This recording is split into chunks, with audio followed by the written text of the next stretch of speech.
Deus abençoe o seu dia. Bem-vindos a mais um devocional. Você que está ouvindo pelo Spotify, seja bem-vindo. Deixa aqui o seu comentário de como Deus falou com você. E se você está me vendo pelo YouTube, seja bem-vindo a esse canal. Compartilhe esse episódio, compartilhe esse canal com quem está buscando uma companhia para o devocional. Fico muito feliz de ver pessoas chegando aqui, escrevendo seus comentários. Para mim é uma honra poder compartilhar esse momento do dia, de passar um tempo com Deus com vocês. Ativa o sininho para não deixar de receber as notificações dos novos episódios. Vamos ao devocional de hoje. Chegamos ao capítulo 36 e 37 de Gênesis. No capítulo 36, fala sobre a descendência de Esaú, sobre os descendentes dos filhos de Seir e sobre os chefes, os reis que reinaram a terra de Edom. Então é toda aquela descendência, né? Vários nomes.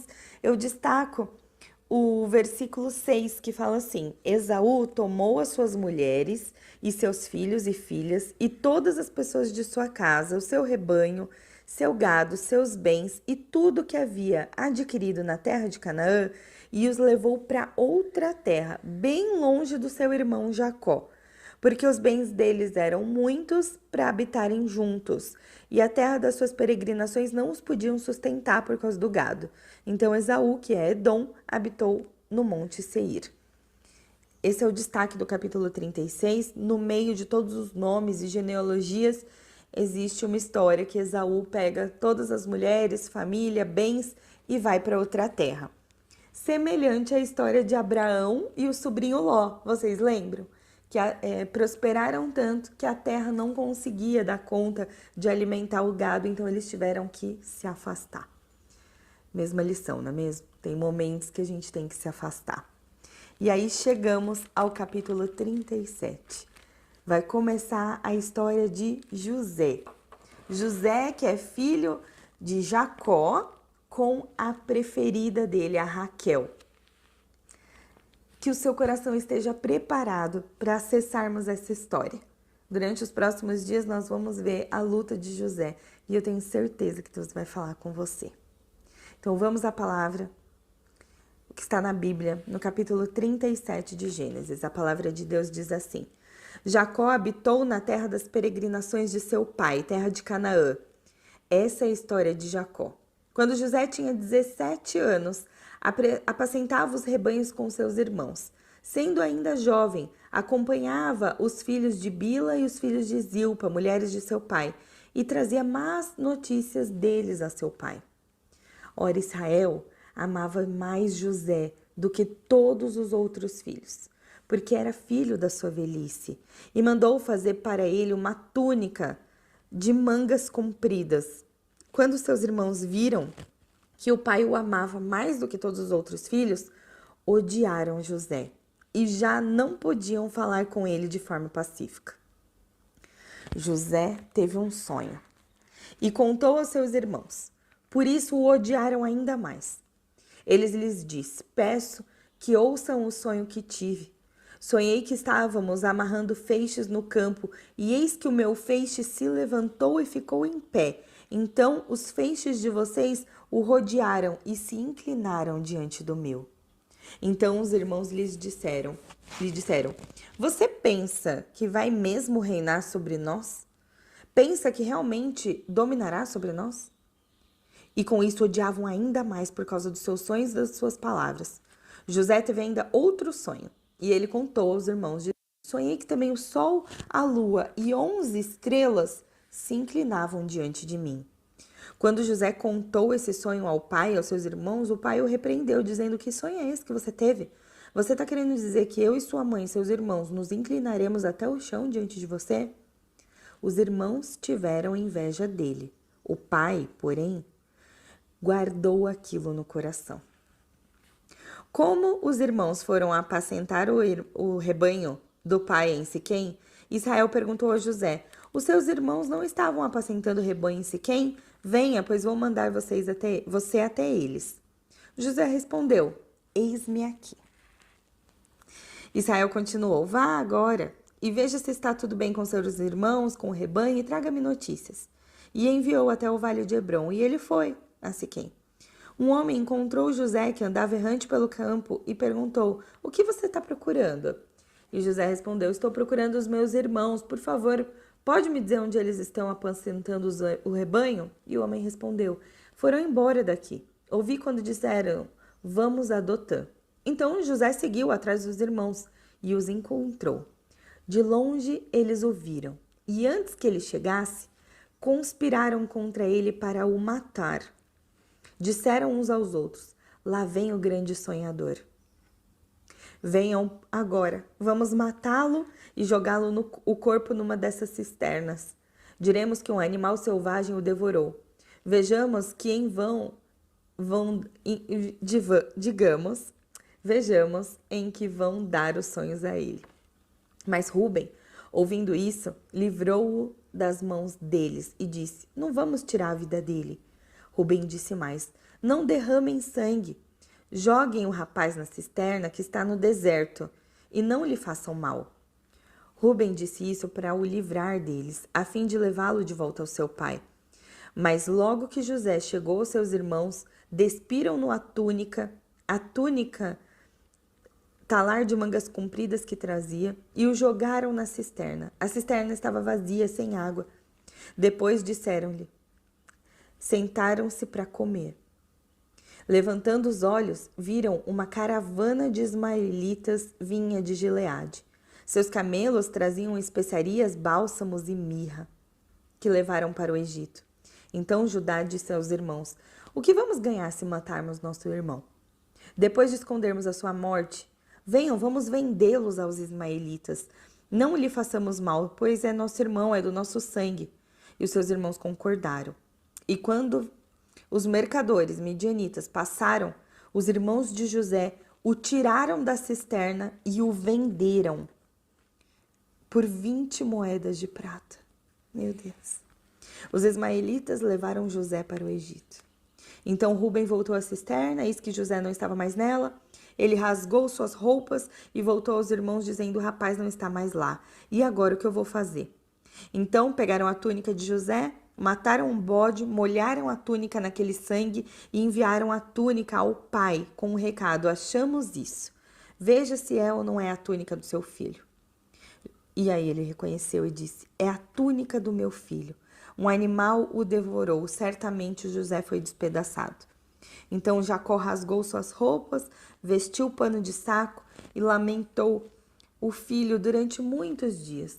Todos os filhos e filhas vieram, consolaram ele, mas ele se recusou a ser consolado. "Chorando descerei à sepultura para junto do meu filho." E continuou a chorar pelo filho.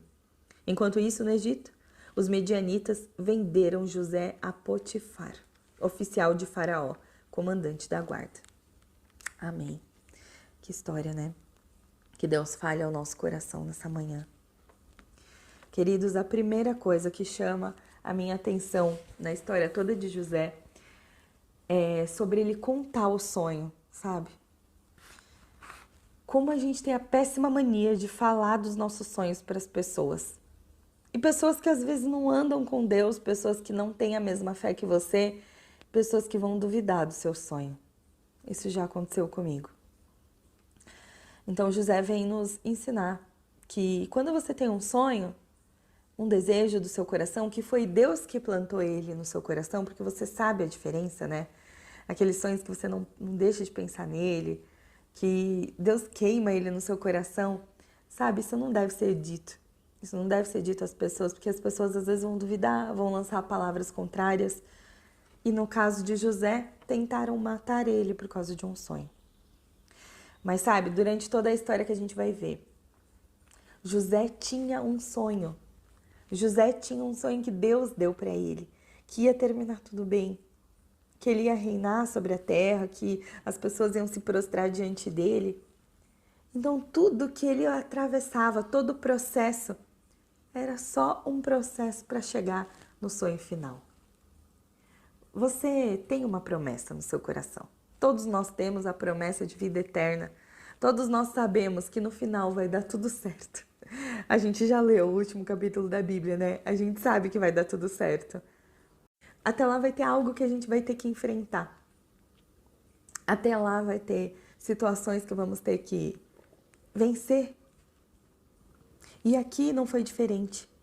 Os irmãos jogaram ele numa cisterna, venderam ele como escravo por 20 moedas de prata.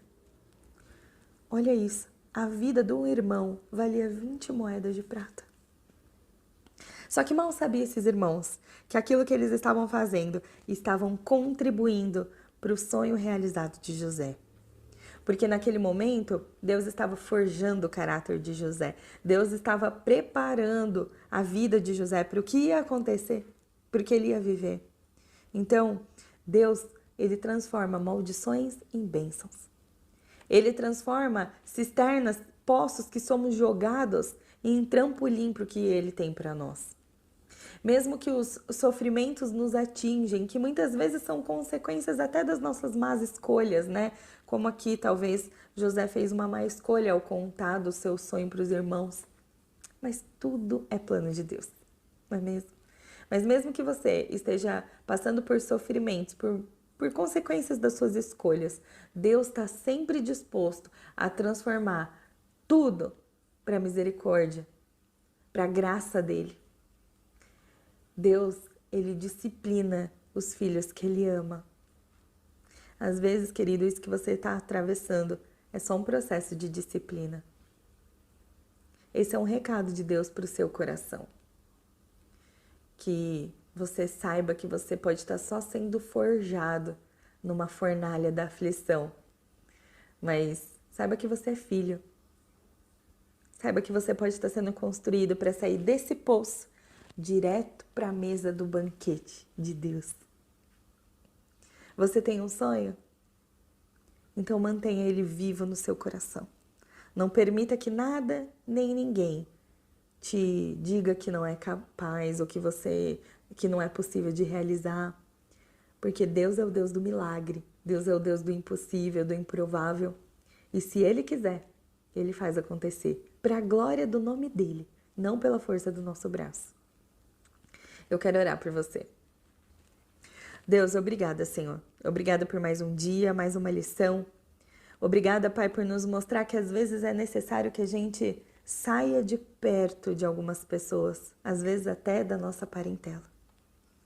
Obrigada por nos ensinar, Pai, que mesmo que tenhamos um sonho e que falamos isso para alguém, se o caminho fica longo, se a fornalha esquenta, se somos jogados num poço ou vendidos como escravo, ainda assim, tudo isso contribui para o teu plano, Senhor. Para o teu plano nas nossas vidas, para o sonho do Senhor ser realizado em nós. Então, Pai, se cada um que está ouvindo esse áudio está passando por um momento de ser forjado, do caráter sendo forjado, Pai, que essa pessoa seja encorajada a saber que ela está sendo preparada para uma promessa. Senhor, muda palavras que foram ditas a nós, palavras contrárias, palavras de maldição, troca por elas tuas bênçãos. Senhor, nós queremos viver os teus sonhos. Nós abrimos mão do nosso sonho para viver o teu sonho. Pai, revela para nós qual é a tua vontade para as nossas vidas. Nos mantém direitos nos teus caminhos, retos nos teus caminhos. Não nos faça desviar, Senhor Deus. Nos proteja para que a gente não desvie do caminho que o Senhor escreveu no livro da vida para nós.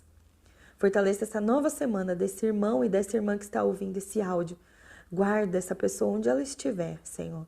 E nos prepare para viver o extraordinário do teu sonho. Deus, alargue as nossas fronteiras. Que a tua mão caia sobre nós. Nos livra do mal e nos abençoe. Amém.